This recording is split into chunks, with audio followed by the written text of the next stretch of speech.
Olá, hoje é dia 14 de março de 2017. Ao longo deste mês e também em abril, as ETECs, as Escolas Técnicas Estaduais, vão oferecer consultoria gratuita aos contribuintes com dúvidas no preenchimento do imposto de renda ou que não sabem fazer a declaração. O atendimento está sendo feito por estudantes dos cursos técnicos de administração, contabilidade e finanças. Presta atenção, os interessados devem levar comprovantes de rendimentos recebidos em 2016, a declaração do ano anterior com recibo de entrega, RG, CPF, título de eleitor, endereço residencial, dados da conta bancária para restituição e comprovantes de despesas que possam ser abatidos. Em algumas unidades, é preciso contribuir com 1 quilo de alimento não perecível. E lembrando que o prazo final para entrega do imposto de renda este ano é dia 28 de abril. Veja agora os destaques desta edição. Frente Parlamentar em prol do transporte ferroviário apresenta Plano Diretor de Logística. Federação Israelita do Estado de São Paulo completa 70 anos de fundação e recebe homenagem aqui no Parlamento Paulista. Agora no Jornal da Assembleia.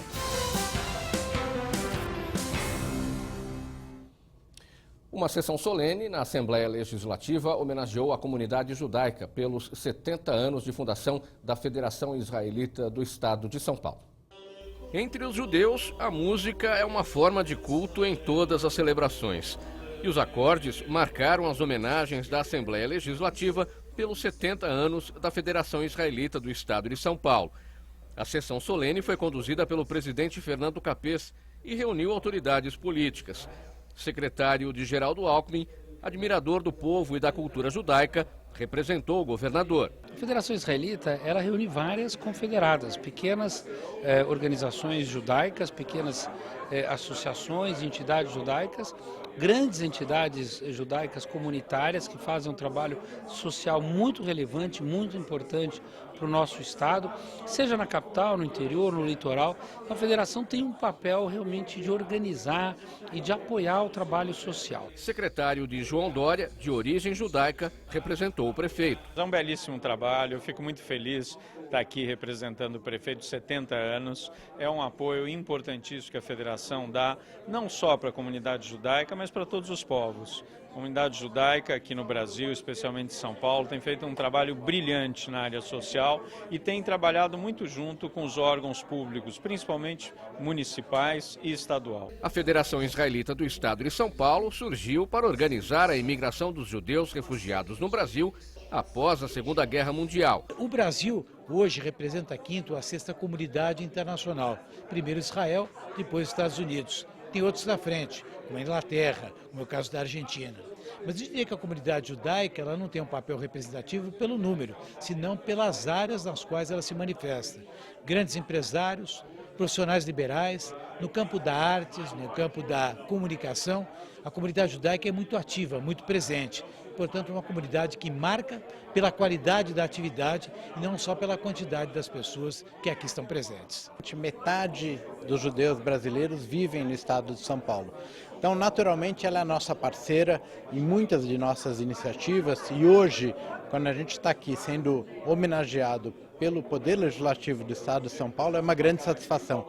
Traduz um reconhecimento da sociedade maior, da representação política do Estado de São Paulo, da contribuição e da importância que a comunidade judaica e a sua entidade representativa trazem para o Estado de São Paulo. Hoje, 60 mil judeus vivem em São Paulo e a Federação Israelita do Estado segue seu trabalho de fortalecimento das tradições judaicas e de atuação na vida comunitária em diversas áreas. A gente está muito feliz quando você diz quais são os desafios, é como é que a gente consegue fazer isso mais, como que a gente consegue ter uma posição firme, né, de defesa dos direitos democráticos, como a gente consegue impulsionar o crescimento desse país, e essa comunidade tem muito a agradecer a esse país que recepcionou tão bem os membros da comunidade judaica. O intuito dessa homenagem, em primeiro lugar, é enaltecer toda a contribuição da comunidade judaica à cidade de São Paulo, ao estado de São Paulo e, por que não dizer, a todo o nosso país.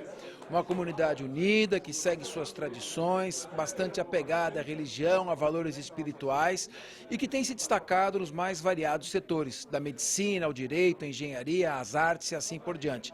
E ao mesmo tempo, enaltecer o que mais caracteriza o Brasil, pelo que o Brasil é mais respeitado no mundo inteiro, que é a harmonia entre todos os povos que aqui vivem. Acho que são motivos mais do que suficientes para justificar essa homenagem. Os nordestinos também foram homenageados aqui no Parlamento Paulista. A discriminação sofrida pela população com origem nos estados do Nordeste foi debatida por representantes de vários setores da sociedade.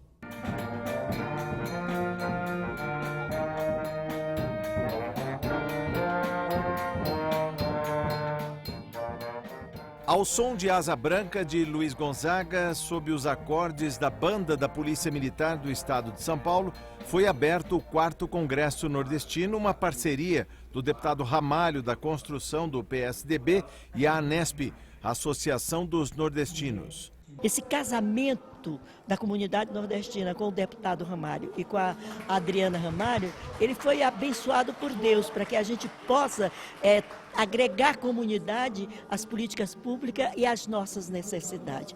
A vereadora paulistana Adriana Ramalho, do PSDB, também presente na mesa de abertura, lembrou que os nordestinos ainda são discriminados e por isso defende maior protagonismo e união entre os nordestinos. Acho que a comunicação é o princípio. Eu acredito que hoje nós estamos vivendo com uma tecnologia muito avançada. As redes sociais, principalmente Facebook, Instagram, os sites, a internet no geral está sendo um veículo de comunicação e essa ponte justamente para debatermos polêmicas e assuntos diversos. Então, o canal de comunicação, não só rádio e TV, mas as redes sociais, a internet, tem sido muito importante nesse papel de levar a todas as pessoas algumas informações importantes, principalmente para a comunidade em relação à comunidade nordestina. Vigilância e a defesa intransigente da democracia foi o que pregou o deputado Ramalho da Construção do PSDB.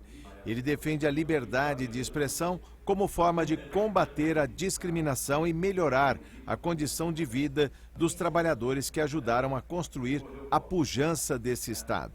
Onde tem discriminação, eu sou um defensor. Eu quero continuar nessa luta para defender a liberdade de expressão e combater, sem dúvida nenhuma, a discriminação. Discriminação por ser nordestino, por ser pobre, por ser negro, né?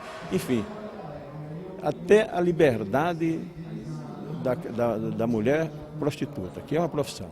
Os crimes são assalto, os crimes são estupro. Crimes são discriminar qualquer coisa, isso sim, eu acho que são coisas criminosas. Agora, a liberdade as pessoas precisam ter, de ir e vir, de falar o que sente, de assumir a sua profissão, de assumir o que ela queira na vida. Agora nós vamos falar sobre a previsão do tempo para amanhã, quarta-feira. Em São Paulo, dia com sol entre nuvens e pancadas de chuva ao longo da tarde. A temperatura chega aos 28 graus. Em Campinas, sol e aumento de nuvens de manhã com pancadas de chuva à tarde e à noite. A máxima prevista é de 31 graus. Em São José dos Campos, céu com aumento de nuvens e chuva a qualquer momento. A máxima alcança os 27 graus. Em Sorocaba, sol com aumento de nuvens pela manhã, pancadas de chuva no decorrer do dia e os termômetros por lá atingem os 31 graus. Em Ribeirão Preto, sol com aumento de nuvens e pancadas de chuva em pontos isolados. A temperatura alcança os 31 graus. Você vai ver no próximo bloco do Jornal da Assembleia. O Instituto do Legislativo Paulista realiza um curso sobre cerimonial público. A gente volta em seguida.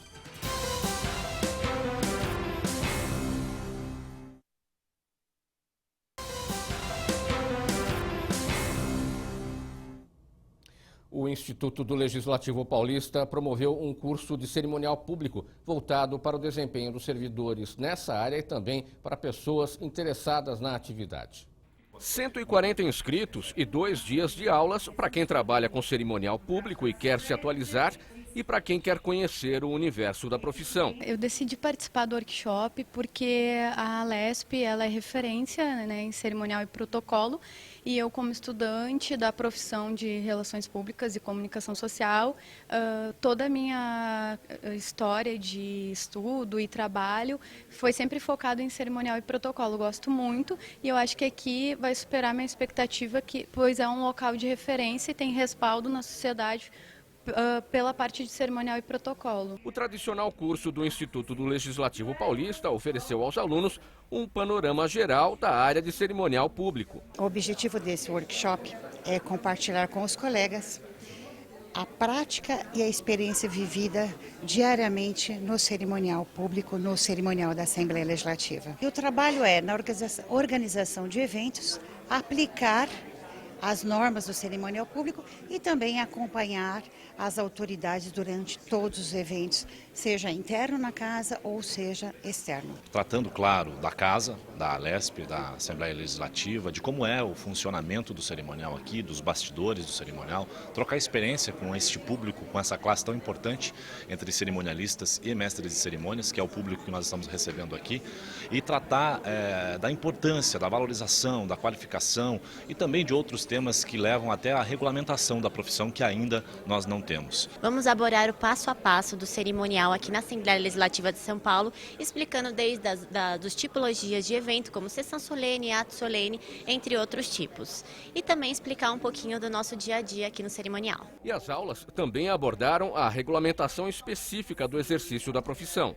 Nós consideramos que é muito importante formar pessoas e dar todos os caminhos que eles possam trabalhar onde sejam as suas unidades, dentro ou fora de São Paulo. Nós temos pessoas que vieram do Rio Grande do Sul, de Curitiba, do Espírito Santo, para fazer o nosso curso de cerimonial. Então, é um curso reconhecido há anos aqui na Assembleia.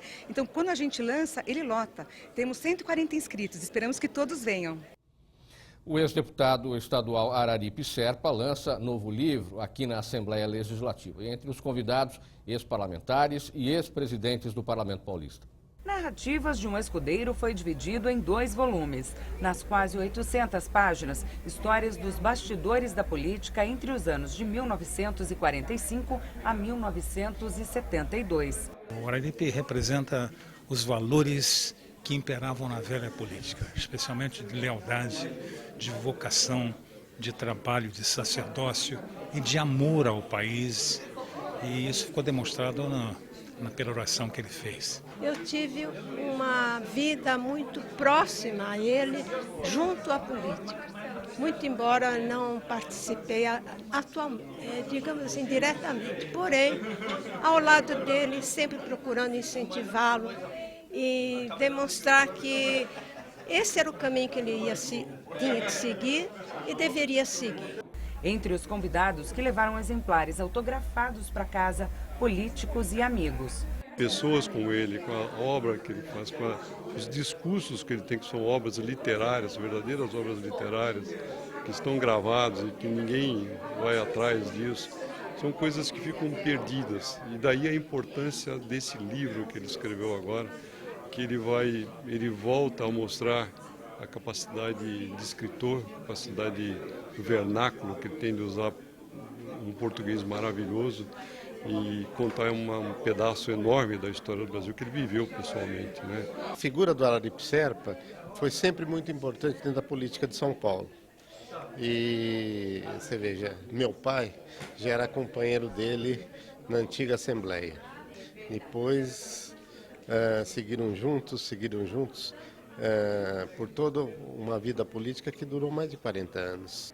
Os ex-presidentes da Assembleia Legislativa, Jacó Pedro Carolo e Tonico Ramos, também prestigiaram Araripe. Araripe tem uma história maravilhosa, uma história...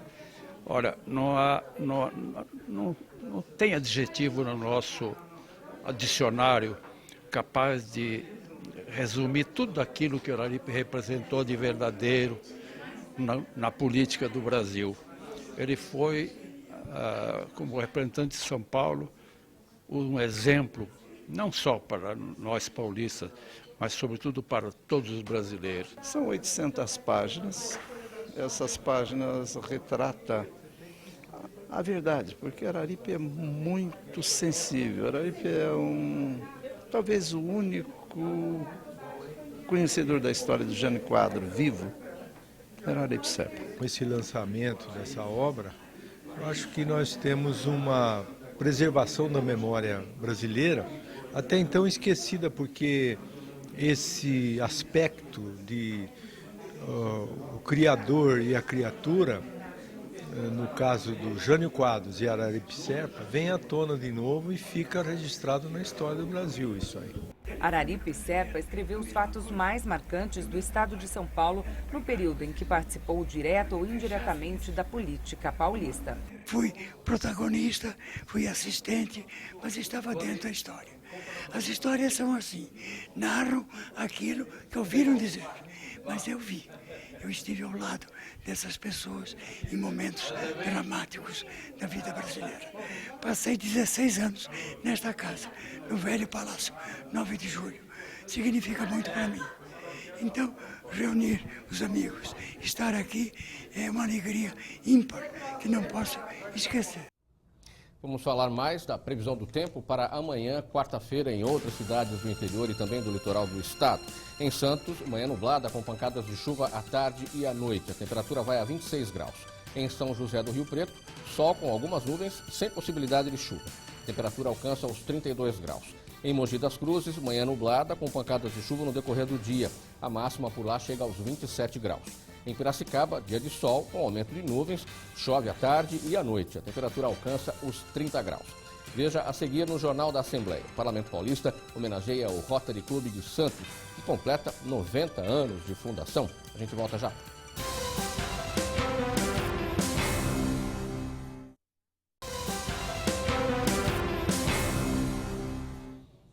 Sessão solene em homenagem aos 90 anos de fundação do Rotary Clube de Santos, iniciativa do deputado Paulo Correia Júnior, do PEN. A roda dentada que identifica os Rotary Clubes ao redor do mundo tem um significado. O Rotary nos Estados Unidos, que foi fundado em 1905, portanto 112 anos de existência, significa roda. Roda com 24 dentes. O que significa os 24 dentes? Que o rotariano trabalha 24 horas por dia a serviço da humanidade. O primeiro Rotary Clube do Brasil foi o do Rio de Janeiro. O segundo, o de São Paulo. Fundado em 26 de fevereiro de 1927, o Rotary Clube de Santos é o terceiro mais antigo do país e o que reúne o maior número de associados. Nós estamos muito felizes esse ano. Nós começamos a nossa presidência com 128 sócios. Hoje nós estamos com 139 sócios. É o maior clube do Brasil em sócios representativos. O Rotary Clube de Santos desenvolve atualmente mais de 30 projetos. Um dos mais antigos, com 60 anos de existência, a Casa da Esperança, beneficia crianças com necessidades físicas, motoras e intelectuais. Nosso desafio é mantê-la como está, com todos os funcionários rigorosamente em dia, com os tratamentos rigorosamente em dia e dentro da lei cumprindo os procedimentos que são exigidos por lei. Todas as crianças que são atendidas na Casa da Esperança, todos os familiares têm direito, inclusive à alimentação. A sessão solene em homenagem aos 90 anos de fundação do Rotary Clube de Santos reuniu autoridades que destacaram como o poder público conta com a mobilização dos rotarianos. O secretário de Saúde de Santos representou o prefeito Paulo Alexandre Barbosa. Esse reconhecimento, um reconhecimento político extremamente relevante dos serviços prestados, portanto, ao longo desses 90 anos no Rotary Clube de Santos, acredito que seja uma justíssima homenagem, um excelente reconhecimento pelas mãos do deputado Paulo Correia Júnior. Autor da homenagem, o deputado Paulo Correia Júnior do PEN destacou a presença do Rotary Clube na sociedade santista. Nesses 90 anos, o Rotary Clube de Santos vem fazendo a diferença na sociedade, com várias entidades sendo atendidas pelo trabalho feito com maestria, que às vezes o poder público não consegue alcançar e não consegue fazer. Então é um braço importantíssimo não só para a nossa cidade de Santos, mas como para a nossa Baixada Santista. Eu me sinto extremamente honrado de poder fazer parte desse momento. Frente Parlamentar em prol do transporte ferroviário apresenta plano diretor de logística do Estado de São Paulo. Na terceira reunião da Frente Parlamentar em prol do transporte metroferroviário, foi apresentado o Plano Diretor de Logística e Transporte do Estado, que traz um diagnóstico completo da atual movimentação de cargas e passageiros. Apesar de ter as melhores rodovias do país e alto volume de carga transportada, em termos de ferrovias, o estado de São Paulo parou no tempo. Tem apenas 5.100 quilômetros de trilhos, dentre os quais apenas 3.800 quilômetros em atividade.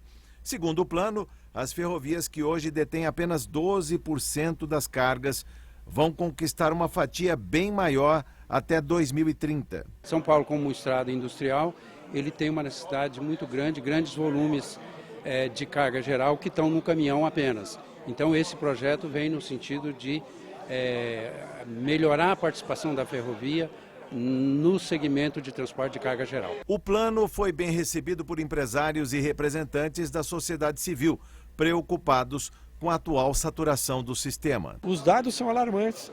Você pega dados, números que aparentemente estão desconectados e mostram que a ferrovia transporta uma quantidade enorme, potencialmente, mas o que ela está transportando hoje é muito pouco. A gente leva, por exemplo, o Porto dos Santos, apenas 20% da carga de açúcar em cima de trilhos. A gente está transportando em cima de pneus no estado de São Paulo mais de 90% dessa carga. Isso é um exagero. Nós temos que mudar isso e agora eu acredito que as coisas estejam se canalizando para isso. Nós temos aí indicadores que estão sendo criados, melhorados para que a ferrovia tenha um resultado cada vez melhor e também, esse é um ponto que será tratado, está sendo tratado, a questão do direito de passagem para que outras ferrovias, outros usuários possam usar essa malha ferroviária que será aumentada. Essa contrapartida é muito importante.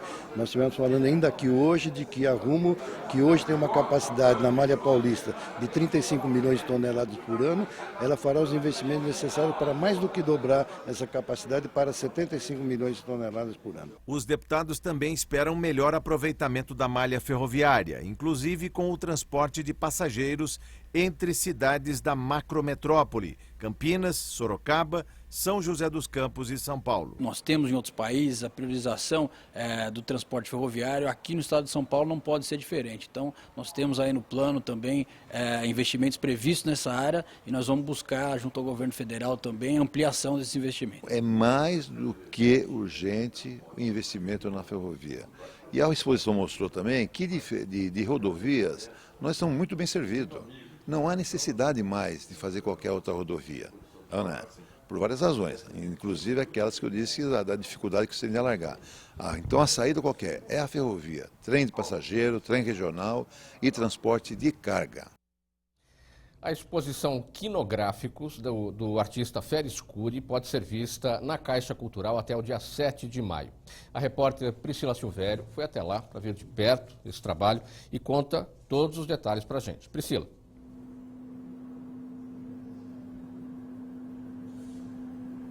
Oi, Maura, é isso aí. Bom, são 40 obras e o visitante pode vir várias vezes. É que as obras, elas são até trocadas. Eu vou mostrar para vocês aqui o sistema que o artista usou.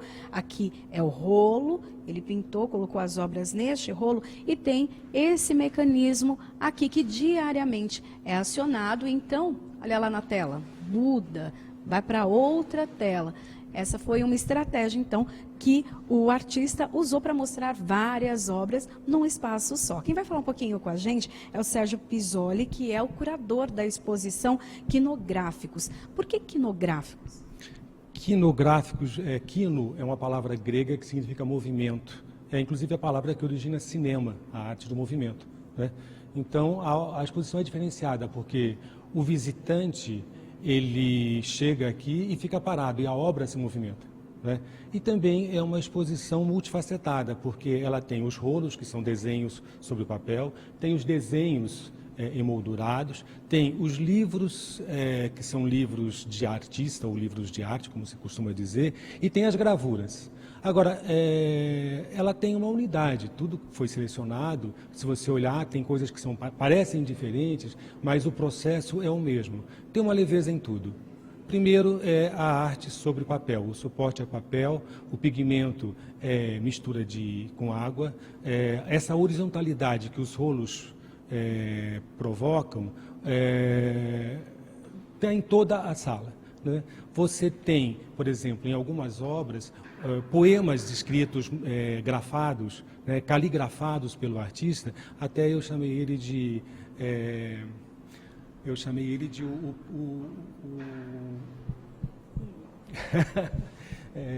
o pichador poético, né? Contrariando aí algumas normas novas, né?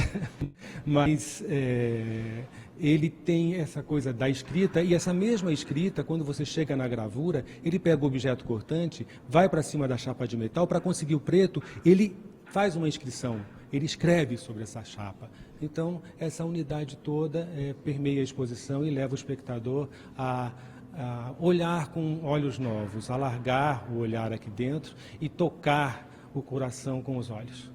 Bom, o artista Feres Curi, ele é professor da FAO, Faculdade de Arquitetura da USP. Ele traz, então, essa parte também da arquitetura para essas obras? Principalmente nas gravuras. As gravuras têm até um livrinho aqui de anotações, de estudos de gravura, e são todas elas estruturadas, né? Então, a gravura, por ser branco e preta, que é outra unidade mínima da concepção do artista, né? Ela tem essa coisa da estrutura do arquiteto. Se você olhar, são estruturas... E nos desenhos também, são desenhos que ele, às vezes, pega de livros muito antigos, livros publicados nos anos 1200, coisas assim. É uma exposição que vale a pena, muito colorida, muito alegre.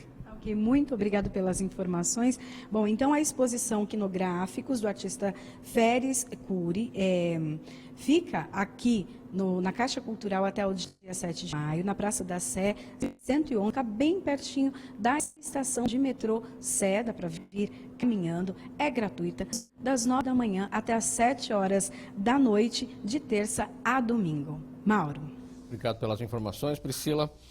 Vamos agora à previsão do tempo para amanhã, quarta-feira, em mais cidades do interior do estado. Em Franca, o dia começa com sol e as nuvens aumentam à tarde. Chove à noite, a máxima por lá vai a 30 graus. Em Bauru, sol entre nuvens durante todo o dia, com pancadas de chuva à tarde e à noite. A temperatura chega aos 30 graus. Em Limeira, o dia começa nublado. Pancadas de chuva acontecem à tarde e à noite. A máxima atinge os 30 graus. Em Marília, o dia começa ensolarado, com aumento de nuvens e chance de pancadas de chuva à tarde e à noite. A máxima prevista é de 29 graus. O Jornal da Assembleia termina aqui. Você pode acompanhar toda a programação da TV Assembleia SP no portal al.sp.gov.br. A gente volta amanhã, quarta-feira, combinado? Tchau, até lá.